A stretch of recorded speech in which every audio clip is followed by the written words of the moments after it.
What is pen number? Pen number কি? School education ডিপার্টমেন্টে এই পেন নাম্বার লাগবেই বা কোথায়? কি তার প্রয়োজনীয়তা এবং পেন নাম্বার ছাড়া কি কি অসুবিধার মধ্যে পড়তে হচ্ছে বা কি কি অসুবিধা হতে পারে? আসুন এই ভিডিওতেই সেই বিষয় নিয়ে আপনাদের সামনে তুলে ধরবো। তাই ভিডিওটা শুরু থেকে শেষ অবধি দেখার জন্য রিকোয়েস্ট রইল, কারণ এই ভিডিওতে এমন কিছু ইম্পর্টেন্ট তথ্য আছে যেটা আপনি মিস করলে হয়তো আপনাদের স্কুলের স্টুডেন্টদেরই সমস্যা হতে পারে। তো চলুন শুরু করা যাক। নমস্কার, আমি প্রণয়। টেকনিক্যাল নিউজ ইউটিউব চ্যানেলে আপনাদের সকলকে স্বাগত জানিয়ে আবার একটি আপনাদের প্রয়োজনীয় ভিডিও নিয়ে আপনাদের সামনে হাজির হলাম। চলুন শুরু করা যাক। তো চলে এলাম মেন টপিকে, যেটা প্রথমেই বলেছিলাম, what is pen number? PEN, permanent education number. আশা করি এতদিনে গুগলে সার্চ করে আপনারা হয়তো জেনেই গেছেন। কেন্দ্র শিক্ষা মন্ত্রণালয় থেকে একটি বিজ্ঞপ্তি জারি করা হয়েছিল। তার বেসিসেই প্রত্যেকটা স্টুডেন্টের একটি ইউনিক আইডি ক্রিয়েট হবে যখনই সেই স্টুডেন্টটা একটি স্কুলে ভর্তি হবে। একদম শিশু শ্রেণী থেকে, মানে ক্লাস 1 থেকে আপ টু ক্লাস 12 পর্যন্ত যে স্টুডেন্ট স্কুলে ভর্তি হবে সেই স্টুডেন্টেরই একটি পার্মানেন্ট এডুকেশন নাম্বার হয়ে যাবে। এবং এই পার্মানেন্ট এডুকেশন নাম্বারটা ঠিক আধার বেস একটি নাম্বারের মতো, মানে আধার দিয়ে যেমন আপনাকে আলাদাভাবে আইডেন্টিফাই করা হয়, সেরকমই পেন নাম্বার হলো স্কুল এডুকেশন ডিপার্টমেন্টের সমস্ত স্টুডেন্টের জন্য আলাদা একটি ইউনিক নাম্বার। এবার এই পেন নাম্বারটা কোথায় কাজে লাগছে? পেন নাম্বার ছাড়া একটি স্টুডেন্টের ট্রান্সফার করতেও সমস্যা হবে। পেন নাম্বার ছাড়া কোনো স্টুডেন্টের বাইরে খেলতে যেতে, মানে স্পোর্টসে যেতেও সমস্যা হবে।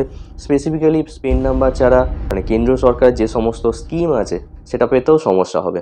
এবং পেন নাম্বার ছাড়া কোনো স্টুডেন্ট হায়ার এডুকেশনে যায় তাহলে তার সেখানেও সমস্যা হতে পারে। এটা স্পেসিফিক্যালি সমস্যা বেশ কিছু প্রাইভেট স্কুলে খুব বড় করে হচ্ছে এবং গভর্নমেন্ট স্কুলের হচ্ছে, যারা এই স্টেট থেকে অন্য স্টেটে ভর্তি হচ্ছে যে সমস্ত স্টুডেন্টরা, তাদের ক্ষেত্রে এই প্রবলেমটা খুব বড় অ্যারাইজ করছে। এক্ষেত্রে পেন নাম্বার ছাড়া যে বিরাট সমস্যা হতে পারে সেটা আপনাদের সামনে তুলে ধরলাম। এবার এই পেন নাম্বার আপনারা কোথায় পাবেন? অ্যাকচুয়ালি অল ওভার ইন্ডিয়ায় ইউডাইস SDMS একটি পোর্টাল আছে। সেই পোর্টালের বেসিসেই প্রত্যেকটা স্টুডেন্টের ইউনিক একটি নাম্বার হবে, পেন নাম্বার। ইউডাইস SDMS এই পোর্টালে কিন্তু এনলিস্টেড হয়ে যাচ্ছে। যে সমস্ত স্টেট এই ইউডাইস SDMS এই পোর্টালটা ইউজ করে তাদের ক্ষেত্রেই সমস্যাটা নয়। প্রবলেমটা এসে যাচ্ছে ওয়েস্ট বেঙ্গলে, যেখানে বাংলা শিক্ষা পোর্টাল, যেটা একটা সেপারেট পোর্টাল ইউজ করা হয়, সেক্ষেত্রে কিন্তু ডাইরেক্ট পেন নাম্বার জেনারেট হয় না এক একটি স্টুডেন্টের। সেটা কেন হয় না সেটা আগে বলে দিই। বিষয়টা হচ্ছে, ইউডাইস SDMS এই যে পোর্টালের সাথে বাংলা শিক্ষা পোর্টাল, এটা কিন্তু ডাইরেক্ট অটোফেস নেই, রানিং টাইমে এটা সিঙ্ক্রোনাইজ নেই। তো সেই জন্যে যদি কোনো স্টুডেন্টকে বাংলা শিক্ষা পোর্টালে এনলিস্ট করা হয়, সেই স্টুডেন্টের যে আইডিটা ক্রিয়েট হচ্ছে সেটা একটি স্টুডেন্ট আইডি ক্রিয়েট হয়, পেন নাম্বার ক্রিয়েট হয় না। এবার যেহেতু এটা ইউডাইস পোর্টালের সাথে অটো লিঙ্ক নয়, সেই জন্যে এই পোর্টাল থেকে যদি স্টুডেন্টের নামটা অ্যাডমিট করা হয়, ফার্স্ট টাইম যদি এন্ট্রি করা হয়, তাহলে সেই স্টুডেন্টের নাম কিন্তু ডাইরেক্ট ইউডাইস SDMS এই পোর্টালে যাচ্ছে না। না যাওয়ার জন্যেই সেই স্টুডেন্টের পেন নাম্বার তৎক্ষণাৎ হয়তো ক্রিয়েট হচ্ছে না। ডিসেম্বর 2024 হিসাবে এখনও ডাইরেক্ট সিঙ্ক্রোনাইজ নয়। তো এই অসুবিধা যেটা হচ্ছে, তার থেকে বেরোনোর উপায়টা কি? আমরা কি করব যারা আমরা ওয়েস্ট বেঙ্গলের মধ্যে বাংলা শিক্ষা পোর্টাল ব্যবহার করি? যখন আপনাদের স্কুল থেকে টার্মিনাল যে ক্লাসের লিভিং সার্টিফিকেট বেরোচ্ছে, লিভিং সার্টিফিকেট জেনারেট হয়ে যাওয়ার পরেই মোটামুটিভাবে ম্যাক্সিমাম স্টুডেন্টের কিন্তু পেন নাম্বার দেখা যাচ্ছে। বেশ কিছু স্কুলের ক্ষেত্রে হয়তো সব স্টুডেন্টেরই পেন নাম্বার দেখা যাচ্ছে সেখানে। আবার বেশ কিছু স্কুলের ক্ষেত্রে হয়তো একটা দুটো স্টুডেন্টের পেন নাম্বার পাওয়া যাচ্ছে, বাকি বাচ্চাদের পেন নাম্বার পাওয়া যাচ্ছে না। সেক্ষেত্রে কী করণীয়? সেক্ষেত্রে যেটা করতে হবে সেটা হচ্ছে, আপনারা ট্রান্সফার আউট এই সেকশানে আসুন। মানে প্রমোশন যে করলেন তার নিচে যে ট্রান্সফার করার যে সেকশনটি আছে সেখানে চলে আসুন এবং ট্রান্সফার আউটে এই পার্টটায় আসুন।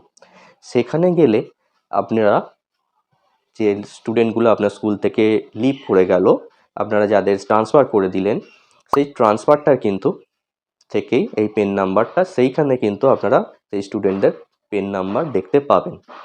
খুব ক্লিয়ার? এবার একটা বড় প্রবলেম আপনাদের সামনে তুলে ধরি। বেশ কিছু স্কুলের এটা খুব প্রবলেম ফেস করছে এবং বারবার ধরে এর একটা রিকোয়েস্ট আসছে।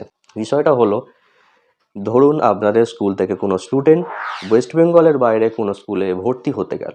সেক্ষেত্রে সেই স্টুডেন্টের ট্রান্সফার সার্টিফিকেট বাইরের স্টেট থেকে সেই স্কুল চাইবে। এবার আপনারা আপনাদের এন্ড থেকে ট্রান্সফার দিচ্ছেন, মানে বাংলা শিক্ষা পোর্টাল থেকে ট্রান্সফার দিচ্ছেন। অ্যাকচুয়ালি এই ট্রান্সফার সার্টিফিকেটটা তাদের কিছু কাজে লাগবে না, কারণ এখানে যে স্টুডেন্ট কোডটা থাকে সেই স্টুডেন্ট কোডটা তাদের কিছু কাজে লাগবে না। এবার প্রশ্ন হলো কেন কাজে লাগবে না?